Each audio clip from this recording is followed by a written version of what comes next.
अस्तित्वहीन हो जाएगा। क्योंकि क्रोध जहां जहां आया, जिससे भी आया, निश्चित रूप से उसकी विडंबना हुई। बोलो हुई कि नहीं हुई? उसका अस्तित्व समाप्त हुआ। जैसे प्रमाण दे रहा हूं आपको, महाभारत जो हुआ है वो क्रोध ही के कारण हुआ कि नहीं हुआ? किसके कारण हुआ है? क्रोध के कारण हुआ है महाभारत। जब जब भी युद्ध हुए हैं क्रोध के कारण हुए हैं। घरों में विभाजन की प्रक्रिया प्रारंभ हुई है, वहां क्रोध आया है सामने। बोलो आया है कि नहीं आया है? संबंधों में दरार पड़ी है, वो क्रोध के कारण पड़ी है। इसलिए मैं कहता हूं कि क्रोध ये पाप कर मूल, क्रोध पाप कर मूल, ये पाप का मूल है। क्रोध के कारण ही सीता जी का हरण हुआ है। बोलो किसके कारण हुआ है? क्रोध के कारण हुआ है सीता जी का हरण। यदि क्रोध नहीं करती, लक्ष्मण के ऊपर क्रोध नहीं करती, तो याद रखना लक्ष्मण स्वयं में रक्षा सुरक्षा में थे, लेकिन क्रोध किया, भेज दिया प्रभु राम के पास, हरण हो गया। इसलिए क्रोध के कारण ही मां जानकी का हरण हुआ। और याद रखना क्रोध के कारण ही हिरण्यकश्यप का विनाश हुआ है। बोलो हुआ है। क्रोध के कारण ही कंस का विनाश हुआ है, और क्रोध के कारण ही रावण का विनाश हुआ है। ये क्रोध जो है विनाश की जड़ है। क्रोध आ गया सामने। क्रोध करता क्या है? क्रोध खाने के लिए दौड़ता है। लोभ जो है फांसता है, बांधता है। लोभ क्या करता है? बांधता है। और क्रोध क्या करता है? खाता है। क्यों खाता है कि नहीं? जिसमें क्रोध आता है खाने के लिए दौड़ता है। दूसरे पॉइंट को आप देखें, विचार करें तो जैसे ही हनुमान जी आगे बढ़े, सोने का पहाड़ देखता रह गया मैना। आगे जैसे ही बढ़े तो क्रोध आ गया। कौन? सुरसा आई। दूसरे नंबर पर कौन आई? सुरसा। और जैसे ही सुरसा ने देखा तो मुंह फाड़ करके आ गया। सुरसा नाम अहन की माता,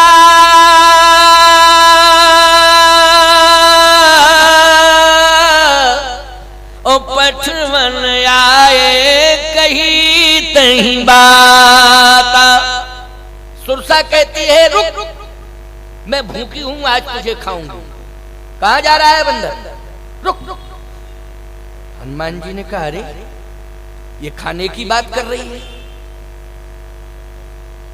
मैनाक पर्वत कह रहा था विश्राम करो, आराम करो, और ये कह रही है ना आराम ना विश्राम, हमारे आहार बनो। क्या बनो? हमारे आहार बनो। मैं भूखी हूं इसलिए मैं खाऊंगी। मुंह फाड़ करके आ गया। एक बात आपको बताना चाहते हैं, आपके सामने भी बड़ी चुनौती है। क्या? ये महंगाई भी सुरसा की तरह मुंह फाड़े खड़ी है कि नहीं खड़ी है? बोलो भाई। आज वर्तमान में ये महंगाई क्या कर रही है? सुरसा की तरह मुंह फाड़े खड़ी है। खड़ी है कि नहीं? खाने के लिए तैयार है। लेकिन बचना है तुम्हें। बचोगे कैसे? बलवान बन के बचोगे कि हनुमान बन के बचोगे? जल्दी बोलो। बलवान बन के नहीं बचोगे, हनुमान बन के बचोगे। याद रखना, हनुमान बन के बचोगे। बिना हनुमान, हाँ देखो हमारे डॉक्टर अनिल शर्मा आ रहे हैं। हमने कहा ना ये हमारे विशेष चिकित्सक हैं उपचार के लिए। अभी दोनों भाई आओ बेटा, संजीव भी, डॉक्टर संजीव दंत रोग विशेषज्ञ हैं, हड्डी रोग विशेषज्ञ हैं। बड़े भाई, छोटे भाई दंत रोग विशेष। अभी हमारे दांतों का इलाज हुआ है, बिल्कुल वहीं से चले आ रहे हैं हम दांतों का उपचार करके। बैठो बैठो। दोनों को मेरा विशेष आशीर्वाद है। समय समय पर हमारा उपचार होता है और समय समय पर हमारी पूर्ण देखरेख करते हैं। जय हो। आशीर्वाद बहुत बहुत जय। और बहुत ही सुंदर उपचार की व्यवस्था है।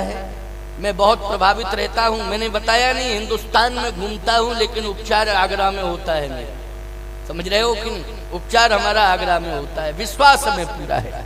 और मैं तो एक बात कहता हूं कि उपचार हमारा आगरा में होता है।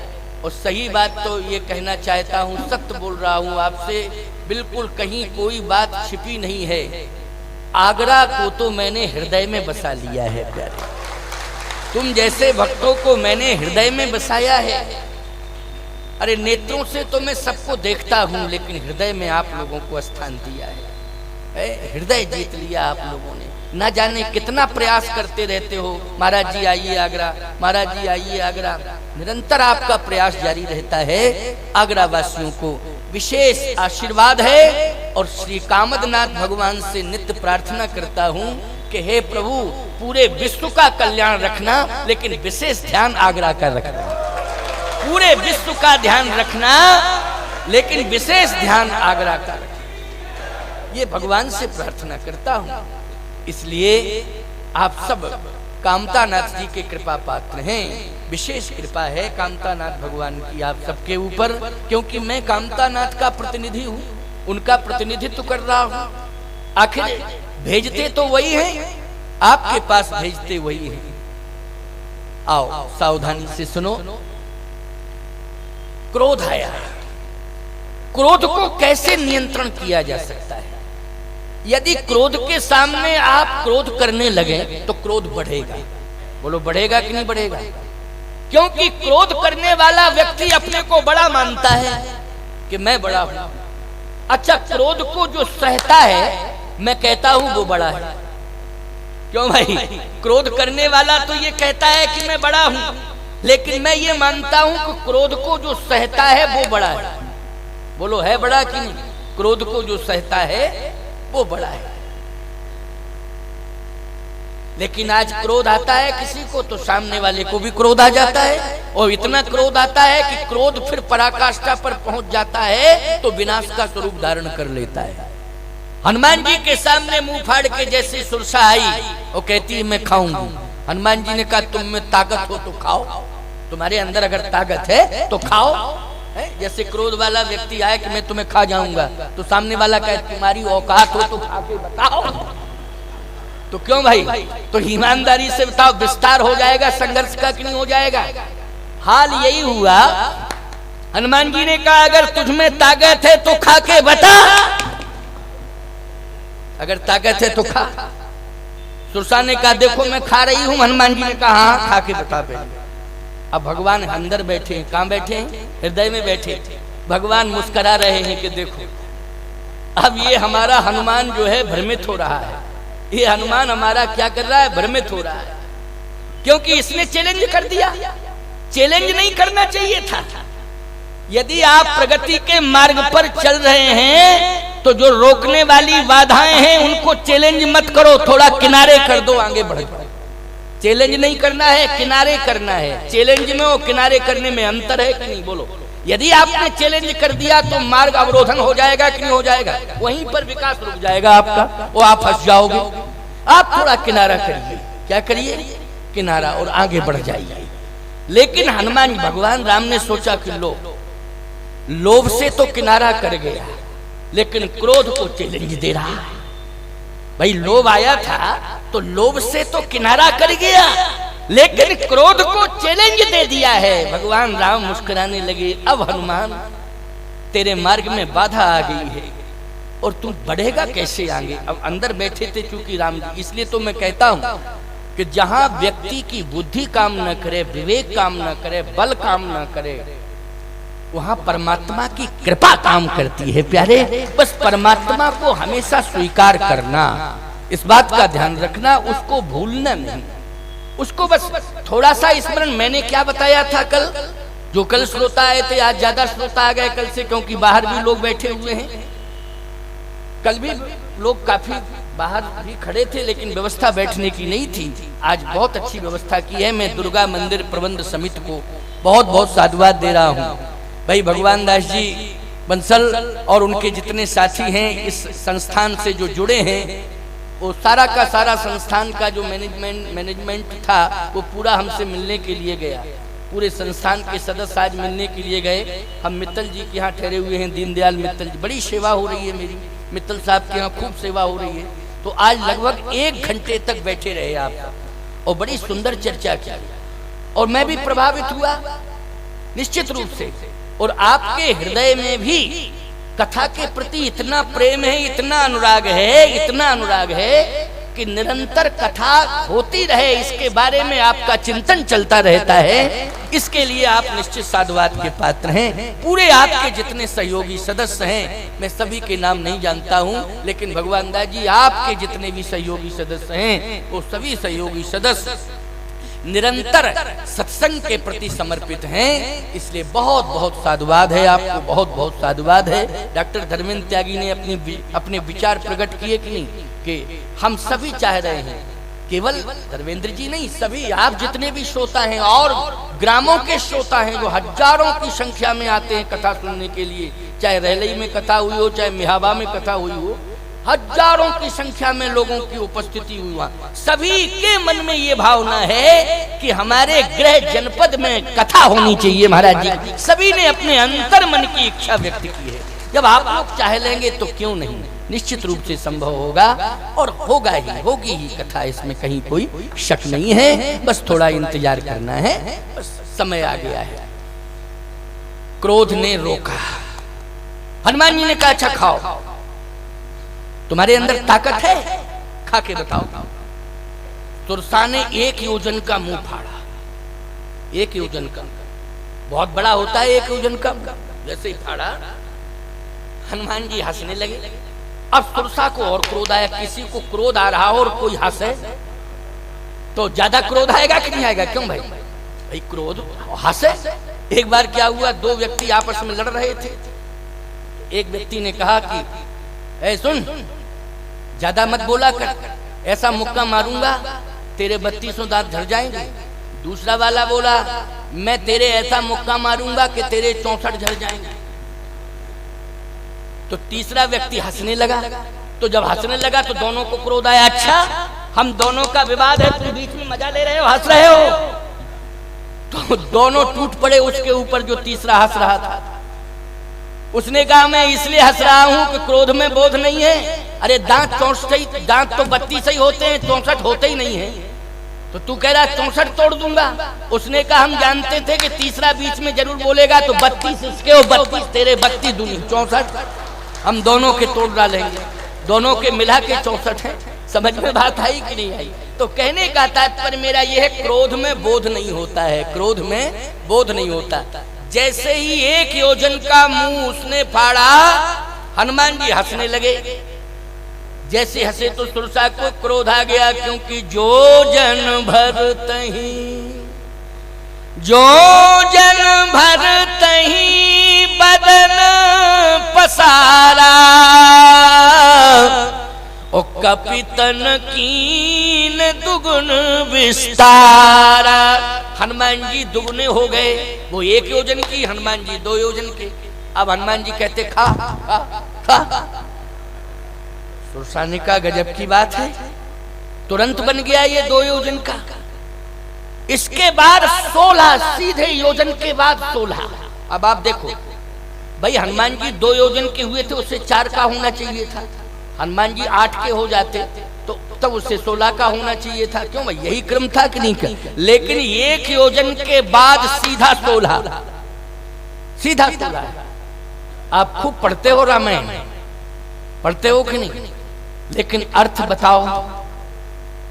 1 योजन का होना तो ठीक है भाई, क्रम है ना, 1 से ही तो क्रम शुरू होता है। तो 1 योजन की हुई बात समझ में आ गई, लेकिन 1 के बाद सीधी 16 की। हनुमान जी का तो ये क्रम है कि तू 1 योजन की, हम 2, जितना तू होगी हम दूने हो जाएंगे। ये सिस्टम तो समझ में आ रहा है, लेकिन 1 योजन के बाद सीधा 16। 16 योजन मुक्त ठहू,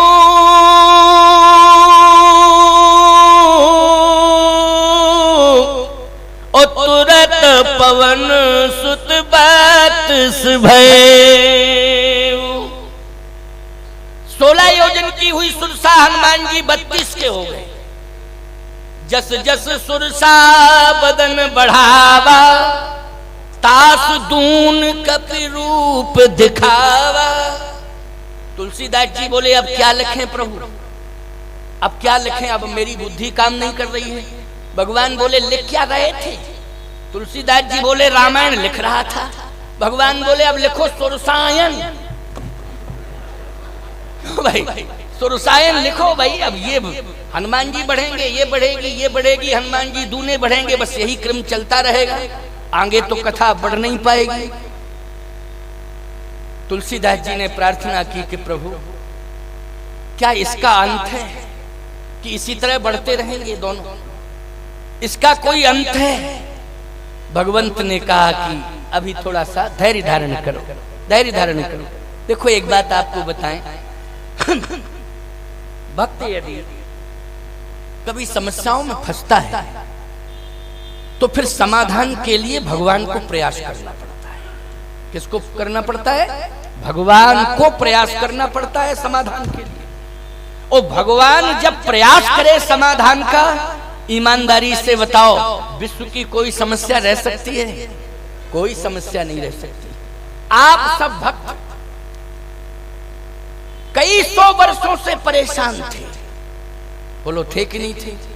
समस्या बढ़ती जा रही थी, लेकिन एक समय ऐसा आया कि भगवान ने ऐसी कृपा की कि विश्व स्तर की समस्या का समाधान सदा सदा के लिए हो गया और भव्य दिव्य राम मंदिर का निर्माण प्रारंभ हो गया। बोलो हो गया कि नहीं हो गया? विश्व स्तर की समस्या थी, ठीक कश्मीर की समस्या भी इसी तरह थी, बोलो ठीक नहीं थी, लेकिन समाधान हो रहा, हो गया कि नहीं हो गया? हो गया। काशी विश्वनाथ मंदिर की समस्या रास्ते की, उसका समाधान हो ही गया। अब रह गया है ज्ञान वापी का मामला, तो वो भी निपटने वाला है, चिंता मत करना। भव्य दिव्य मंदिर बनेगा काशी विश्वनाथ भगवान का, याद रखना। और काशी विश्वनाथ भगवान का भव्य दिव्य मंदिर बनेगा तो अब निश्चित रूप से राष्ट्रपति द्रौपदी जी बन रही हैं, तो कृष्ण जन्मभूमि की समस्या का समाधान तो हो ही जाएगा, इसमें कोई संदेह नहीं है। क्यों भाई? क्योंकि द्रौपदी जी ही बन रही हैं राष्ट्रपति, सर्वोच्च पद पर बैठ रही हैं, तो बोले अपने भैया की समस्या का समाधान नहीं करेंगी क्या? जल्दी बोलो, निश्चित रूप से करेंगी, आप विश्वास रखना। अब कोई समस्या अपने भारत में रहने वाली नहीं है, चिंता मत करो, चिंता करने की जरूरत नहीं है। आओ अब सुरसा बड़ी 16 योजन की हो गई, 16 योजन मुख तह ठेऊ, तुरत पवन सुत 32 भयऊ। हनुमान जी 32 योजन के हो गए। जस जस सुरसा बदन बढ़ावा, तासु दून कपि रूप दिखावा। इसका मतलब है कि लोभ प्रभावित नहीं कर पाया, लेकिन आज क्रोध ने रोक दिया। बोलो रोक दिया कि नहीं? रोक दिया प्यारे। मुझे लगता है कि क्रोध ज्यादा खतरनाक है। बोलो है खतरनाक कि नहीं? ये क्रोध जो है बाधा उत्पन्न कर देता है प्यारे, कर देता है कि नहीं कर देता है? याद रखना, धन भी चला जाता है और जीवन भी चला जाता है, दोनों को ले जाता है क्रोध। ले जाता है कि नहीं? धन भी ले जाता है और जीवन भी ले जाता है। इसलिए क्रोध पर नियंत्रण होना चाहिए। माताओं, आज कथा के माध्यम से आपको भी प्रेरणा मिल रही है, शिक्षा मिल रही है कि श्री जानकी जी ने एक बार क्रोध किया कि नहीं? कहाँ किया था? पंचवटी नासिक में। किसके ऊपर किया था? लक्ष्मण के ऊपर किया था। याद रखना, परिवार में अगर क्रोध होगा तो निश्चित रूप से